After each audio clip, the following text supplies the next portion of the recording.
The Institute for Bird Populations has been working in partnership with park managers here at Yosemite as well as some other locations to assess the likely impacts of climate change on bird species that breed in the Sierra Nevada.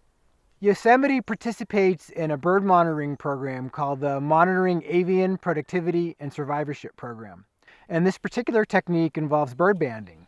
We catch the birds in large nets that are held constantly in the same locations year after year. When we catch the birds, we fit them with uniquely numbered aluminum leg bands, and then we release the birds unharmed.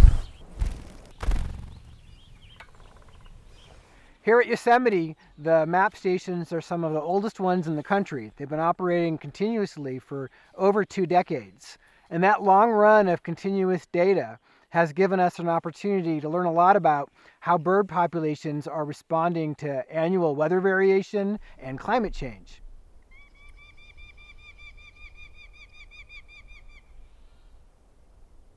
We did a comprehensive evaluation of existing information for 168 bird species that breed in the Sierra Nevada. Of the 17 bird species that we identified as being at least moderately vulnerable to climate change, the majority of them fall into 2 main groups of species. One of those groups are birds that occupy subalpine and alpine habitats, and those include species like gray-crowned rosy finch, American pipit, and Clark's nutcracker. And we expect those high elevation habitats to really show some dramatic changes in the coming decades. And as higher temperatures and other environmental conditions move upslope on the mountain, those species that are already occupying the highest elevation habitats are really the ones that have nowhere else to go in the region.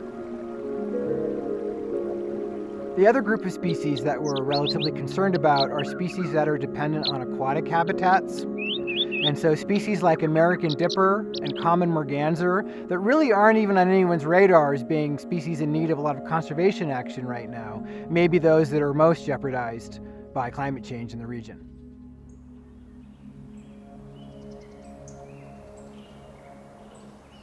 Some of the species that we've identified as being vulnerable, including great gray owl and Swainson's thrush, are dependent on meadow or riparian ecosystems.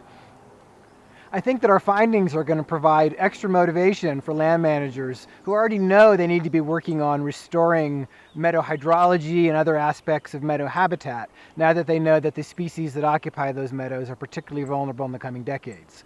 And so really that's what this work is about, is trying to anticipate those changes and head some of them off at the pass if there are places where we can make a difference through thoughtful land management or other kinds of actions.